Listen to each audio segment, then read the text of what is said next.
அது மாதிரி இருக்கு. இன்னைக்கு எல்லாருக்குமே தளபதியை பார்த்த உடனே ரொம்ப பொச்சரிப்பா இருக்கு. எங்க கூட இப்ப கூட நம்ம செய்தியாளர் ஒருத்தர் சொன்னாரு, நயன்தாரா வந்தா கூட தான் கூட்டம் வரும்னு சொல்லிட்டு சீமான் சொல்றாருன்னு. விஜயலட்சுமி வந்தா கூட தான் கூட்டம் வரும். இப்ப அந்த அம்மா என்னாச்சு, என்ன பிரச்சனை, அவங்கள பார்ப்போம், இப்படிதான் இருப்பாங்களா, பார்க்க வருவாங்கல்ல. இந்த சீமான் கூட்டத்தை விட அதிகமா வரும். சரியா? நீங்க மதுரையில பாத்தீங்கன்னா கிட்டத்தட்ட ஒரு 100 நம்ம இது போட்டிருந்தோம், பேக்கேஜ் போட்டிருந்தோம். அதுல ஒரு பகுதி இருக்கும் சீமானுக்கு.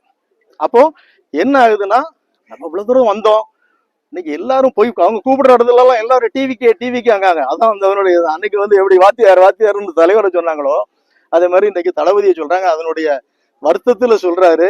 இன்னும் நிறைய சொல்லுவாரு. ஏன்னா அணில்ன்றாரு. அணில்லாம் எல்லாரும் பாசமா வச்சிருப்பாங்க. வீட்டுக்குள்ள வந்தா யாரும் விரட்ட மாட்டாங்க, அடிக்க மாட்டாங்க. அது நச்சலி. இந்த பூனை கூட தொடாது. அது ஒண்ணும் புலி எல்லாம் கிடையாது, எலி. இடையில போய் பொந்துக்குள்ள வேணா அது பூந்து கிட நம்ம ஒளிய. அது இன்னும் காலங்கள் இருக்கு, பேசுவோம் அப்பெல்லாம்.